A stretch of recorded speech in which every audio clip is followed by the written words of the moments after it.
vous, alors parole libre aussi, parce que c'est beaucoup de gens, notamment Serge Grouard ne viendra pas, je vous rassure, monsieur Loati. Je l'ai croisé au fait de Jeanne d'Arc. Ce qu'il a dit exactement, c'était qu'il ne voulait plus donner d'estrade à des associations qui l'ont interpellé, il me l'a dit, et il a parlé de liberté et de laïcité. On va en parler maintenant avec Patrick Communal, qui est avocat, et qui va nous faire un développement en un quart d'heure sur la laïcité historique, et après je vous donnerai la parole à vous dans la salle pour échanger avec lui. Oui, je ne vais pas vous parler que de l'histoire de la laïcité, je pense que je vais essayer aussi de déconstruire le concept. On m'entend là, parce que tout à l'heure je trouve que ça crachotait. C'est bon là? Bon. C'est bon? Oui, alors pour introduire... Celui-là est meilleur, non? Ouais. Bon, alors pour introduire ce débat, enfin cet exposé sur la laïcité, je voudrais faire d'abord un rappel de vocabulaire et d'orthographe, et ensuite évoquer une anecdote un peu personnelle qui remonte à l'enfance, c'est-à-dire à très longtemps. Il y a deux manières d'écrire le mot laïque. Il peut s'écrire L-A-I-C, ou on peut également l'écrire L-A-I-Q-U-E. Alors laïque, avec un C à l'origine, ça désigne des personnes dans la liturgie catholique qui participent au service religieux sans avoir le statut de prêtre. Ce sont donc des laïcs, mais en fait des gens qui sont très impliqués dans la pratique d'une religion. En revanche, quand on parle de laïc QE, ça désigne plutôt des gens hostiles à certaines formes d'expression religieuse dans l'espace public. Alors c'est vrai que on a comme ça des mots qui ont des sens multiples. Hein. Par exemple, vous prenez le verbe aimer, on peut aimer les tomates, on peut aimer un ami, on peut aimer d'amour. La langue française est coutumière de ces ambiguïtés de langage, de ces mots à double sens, et elle aime jouer de façon parfois un peu manipulatoire avec le sens des mots et des situations. Et c'est vrai que rien n'est plus fuyant que le concept de laïcité. Alors, on a cette ambiguïté des mots, je crois qu'elle a du sens dans la manière dont on parle aujourd'hui de la laïcité. Enfin, c'est Mitterrand qui disait qu'on ne sort de l'ambiguïté qu'à son détriment, et c'est vrai que en la matière, on a un concept qui est extrêmement difficile à circonscrire. Alors, le mot laïcité, dans son acception contemporaine, a été proposé par Ferdinand Buisson, qui était un pasteur protestant, libre-penseur. C'est notamment lui qui a créé la Ligue française de l'enseignement, et qui est l'un des inspirateurs de la loi de 1905 de séparation de l'Église et de l'État. Alors on a tendance aujourd'hui à opposer un peu deux laïcités, une laïcité positive et une laïcité négative. Alors la laïcité positive, ça serait un petit peu ce qui est issu de la loi de 1905, c'est-à-dire une obligation de neutralité de l'État vis-à-vis de toutes les religions et d'un traitement égalitaire, avec pour corollaire l'interdiction faite à l'État de financer les cultes, mais également, pour autre fondement, une garantie, une protection de l'État du libre exercice de la religion, ce qui est d'ailleurs un peu matérialisé par la présence d'aumôniers, enfin de prêtres, de pasteurs, de rabbins ou d'imams dans les lycées, dans les prisons et à l'armée. Hein. Alors par contre, c'est vrai que la laïcité négative, on la présente plutôt comme une hostilité assez radicale à la pratique religieuse, une forme d'athéisme militant. Alors c'est là que j'en viens maintenant à l'anecdote de l'enfance. Lorsque j'étais enfant, je fréquentais l'école publique qu'on appelait à l'époque, hein, on est à peu près au milieu des années, entre le milieu et la fin des années 50, hein, donc c'est au siècle dernier. Et donc je fréquentais l'école publique qu'on appelait encore à l'époque l'école laïque ou la communale, ce qui montre que j'ai en plus un nom qui est définitivement associé à la laïcité. Et en même temps que je fréquentais l'école publique, je fréquentais aussi le catéchisme, hein, c'est-à-dire qui était le cours d'éducation religieuse, où m'envoyait ma mère, qui était une femme catholique très pratiquante. Et je dois dire que ma mère Elle mettait un foulard pour aller à la messe et elle mettait également un foulard pour aller faire ses courses chez les commerçants. Et alors, ce qui se passait à l'époque, c'est qu'on avait des instituteurs extrêmement laïques et républicains. Et ce que j'avais observé, parce qu'on avait les cours de catéchisme à 11h30, c'est que généralement, ces jours-là, l'instituteur, à cette heure-là, il nous mettait en rang dans le couloir et il nous faisait patienter 10 minutes, un quart d'heure, de telle sorte qu'on arrive en retard au catéchisme. Et un peu plus, quelques années plus tard, on a inversé les horaires, c'est-à-dire que l'école commençait plus tard, le curé mettait le catéchisme à 8h, et alors là, c'était le mécanisme inverse, l'instituteur se dépêchait de faire rentrer les élèves dans la classe, de telle sorte que nous qui avions été au catéchisme, on arrivait en retard, et on se faisait engueuler. Alors, avec le recul du temps aujourd'hui, quand on parle de ça, c'est assez comique, c'est un petit peu cette traditionnelle lutte du curé contre l'instituteur, c'est Pépone contre Don Camillo, mais pour les enfants que nous étions, la laïcité était véritablement vécue comme un conflit de loyauté qui nous était imposé par la République, son représentant direct, conflit de loyauté entre la foi religieuse et l'apprentissage du savoir. Pour moi, la laïcité, je l'ai véritablement vécue à cet âge-là comme une hostilité vis-à-vis de la religion et en quelque sorte ce que j'appellerais aujourd'hui un athéisme militant.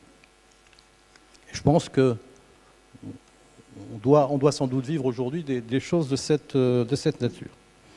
Alors à cette époque lointaine, la laïcité était défendue essentiellement que par les partis de gauche, c'est-à-dire les socialistes, les communistes, ce qui pouvait subsister des radicaux.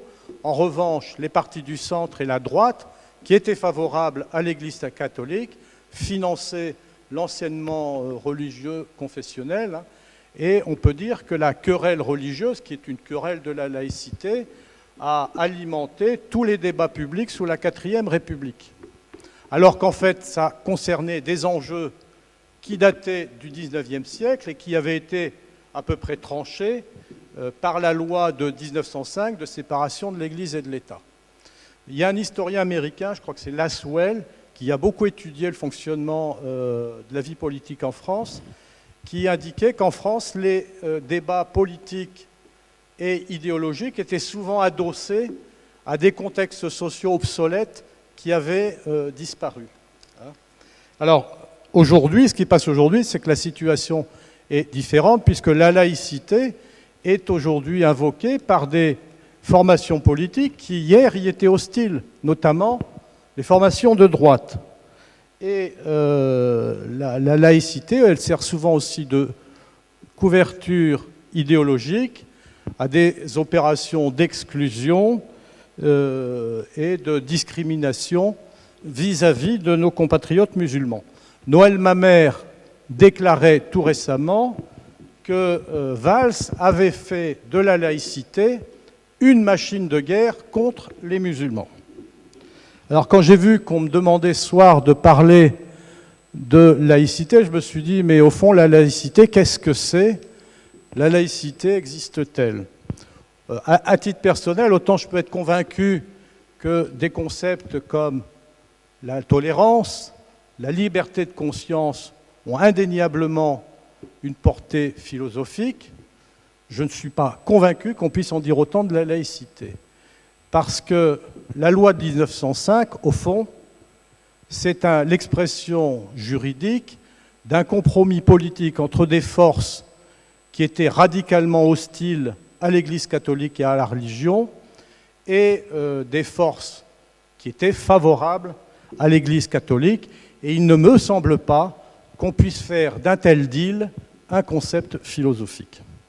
Alors, dès lors que la laïcité est une notion extrêmement fuyante, je pense que ce serait une erreur de se laisser embarquer dans cette espèce de traquenard entre la bonne et la mauvaise laïcité. Je pense que c'est un véritable piège qui nous est tendu, parce que ça permet à des gens qui développent des pratiques et des politiques de discrimination de se fonder sur un concept qui est historiquement affiché dans ce pays comme une valeur de la République. Alors je pense que moi je ne vais pas m'essayer de décortiquer dans son essence ce que pourrait être la laïcité. Il me paraît beaucoup plus pertinent de faire d'ailleurs ce que font les juristes, c'est-à-dire d'avoir une approche empirique de cette notion, de regarder comment elle est utilisée dans la pratique et en quelque sorte d'aborder des sujets qui réintroduisent la laïcité comme élément de controverse dans le débat public. Et moi, je vois trois points importants. Alors, je m'excuse parce que je vais un peu reprendre une partie des choses qui ont été dites et qui vont être dites tout à l'heure. Mais moi, il me semble qu'il y a 3 sujets importants qui réintroduisent la laïcité dans le débat public. Ce sont bien entendu les discriminations. Il y a les valeurs de la République qui sont souvent invoquées. Et bien entendu, le problème du statut des femmes et de cette question du voile qui agite beaucoup le microcosme politique.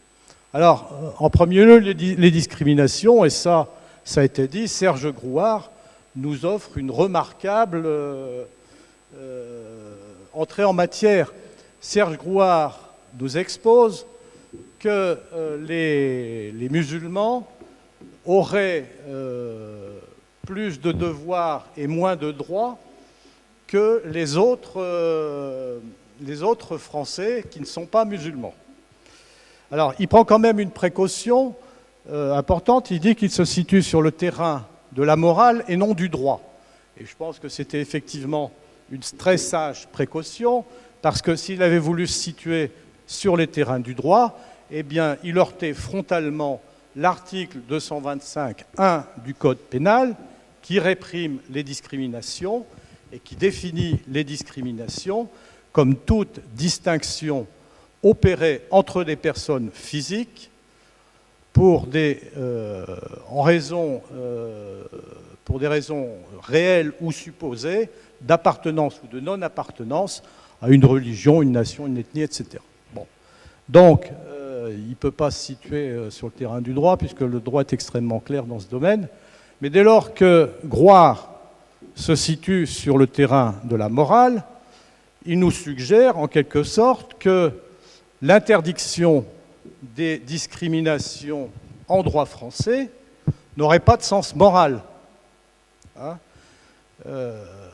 Et la réintroduction de la discrimination dans le référentiel des valeurs morales de Serge Grouard, elle se fonde dans son exposé effectivement sur le fait, nous dit-il, que les musulmans sont arrivés plus tardivement sur le territoire national.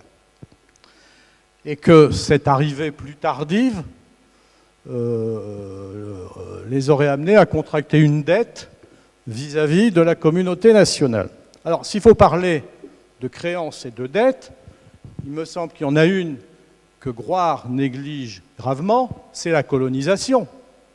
La colonisation, ça a été un crime contre la souveraineté, la culture, l'économie des peuples d'Afrique et d'Asie. Elle a conduit à de nombreux massacres, elle a assujetti les populations dans un statut d'infériorité, avec notamment ce fameux code de l'indigénat. Alors, s'il y a une dette, elle est largement constituée par le fait que la France a forgé une partie de son développement et de sa richesse sur la colonisation, et que c'est vrai que les musulmans de France sont, pour une grande partie d'entre eux, les héritiers de ces populations qui ont été colonisées. Alors non, les musulmans n'ont aucune dette vis-à-vis de la communauté nationale. En revanche, la communauté nationale sortirait grandie de reconnaître les crimes de la colonisation. J'aborde le deuxième point, parce que je vais essayer quand même d'accélérer, c'est celui des valeurs de la République, puisque la Constitution de 1958, elle nous déclare que la France est une république laïque et indivisible, et on sait que les tenants de la laïcité font fréquemment référence simultanément aux valeurs de la République, mais elles sont souvent citées en permanence en exergue d'un certain nombre d'accusations et de mises en cause des musulmans par des chroniqueurs comme Caroline Fourest, comme les chroniqueurs de Marianne, dans les éditoriaux de l'Express, du Point ou de Valeurs Actuelles.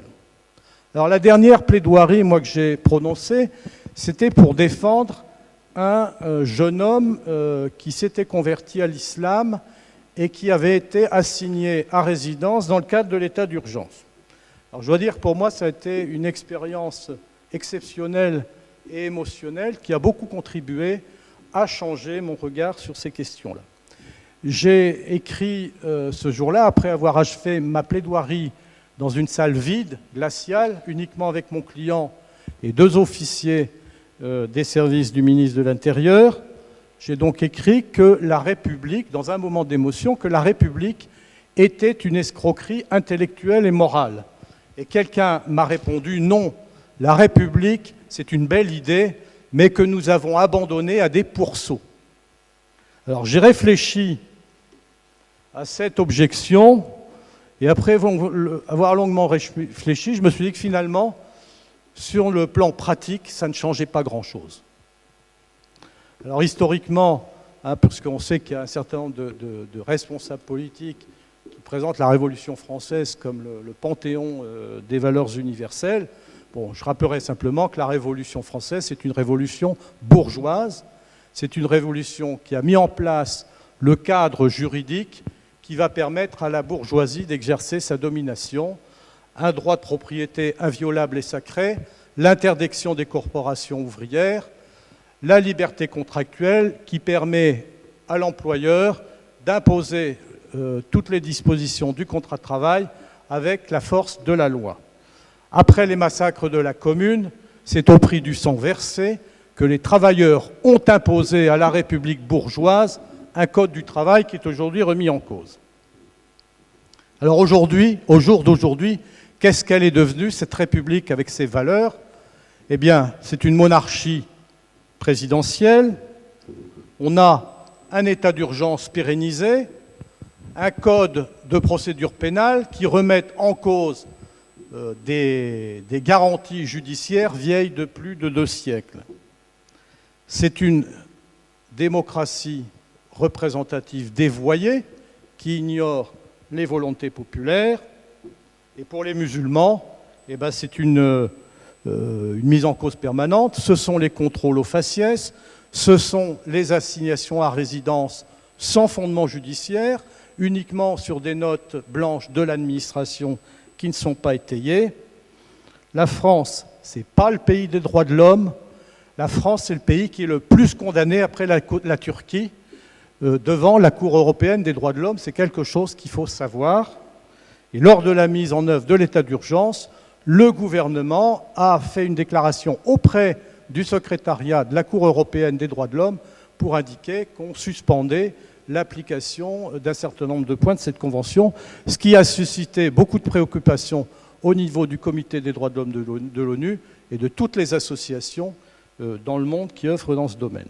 Alors ceux qui aujourd'hui viennent jeter à la figure des musulmans les valeurs de la République sont les mêmes qui les piétinent sans vergogne ou qui soutiennent ceux qui les piétinent.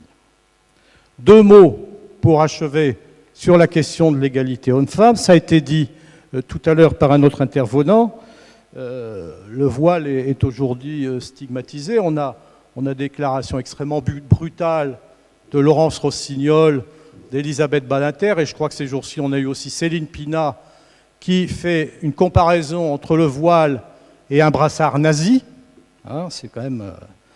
moi, j'ai apprécié dans ce contexte l'intervention de Caroline de Haas, hein, qui n'est pas une partisane du voile, mais qui est quand même une personne très engagée dans le droit des femmes, et qui a condamné vivement les propos de Laurence Rossignol et de Badinter, et qui a suggéré que finalement on aille discuter, dialoguer avec les femmes qui portent le hijab pour avoir leur point de vue, hein, parce que pour l'instant, on s'exprime un peu de l'extérieur, mais ce soir, il y a quelqu'un qui va pouvoir s'exprimer. Alors, je voudrais rappeler quand même qu'autrefois, quand une jeune fille chrétienne décidait de rejoindre un monastère, on disait qu'elle prenait le voile. Et ce voile, ce n'était pas une soumission aux hommes, ce n'était pas une soumission à un mari ou à un père, c'était une soumission à Dieu. Alors, moi, j'essaye d'appliquer, de suivre les conseils de Caroline de Haas, et je développe un certain nombre de relations, d'échanges avec des femmes qui portent le hijab, et je veux dire que ce sont des échanges qui m'apportent beaucoup. Ce ne sont en aucun cas des femmes soumises, il y a des femmes engagées dans la politique, dans le domaine du social, dans les questions de l'environnement. Il y en a une que je connais qui est très impliquée dans les questions de l'éthique bio, qu'elle essaye de mettre en perspective avec l'éthique religieuse, et qui s'implique aussi dans les questions de la souffrance animale. On a donc beaucoup d'engagement dans ce domaine, et il me paraît difficile de dire que souvent, d'ailleurs, même ces femmes sont féministes. Alors, c'est vrai que le voile, c'est une question de représentation symbolique, je vois que je vous fais rire, mais je pense qu'on essaye de nous imposer une représentation symbolique par rapport à une autre, et aucune raison que les représentations symboliques de M. Valls s'imposent à d'autres formes de représentation symbolique. Je crois qu'il y a le voile, il est porté pour diverses raisons, enfin, d'après ce que j'ai pu entendre quand j'en ai parlé. Il y a des femmes qui portent le voile parce que ça s'inscrit clairement dans un rapport singulier personnel à la transcendance divine.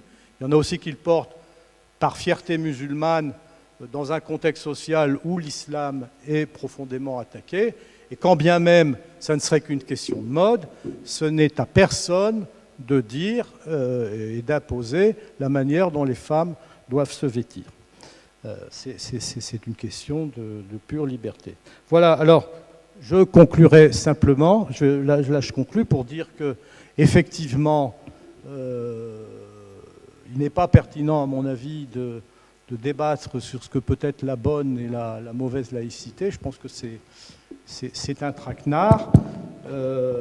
Alors moi hier, je vous l'ai dit tout à l'heure, mon instituteur m'imposait un conflit de loyauté entre la foi religieuse et l'apprentissage du savoir. Nous devons refuser qu'aujourd'hui, la laïcité de Valls ou de Fourest nous impose un conflit existentiel entre la foi religieuse et le vivre ensemble. Cette laïcité-là, elle n'existe pas, elle n'a pas de valeur, elle n'est que l'instrument de l'exclusion et de la haine de l'autre.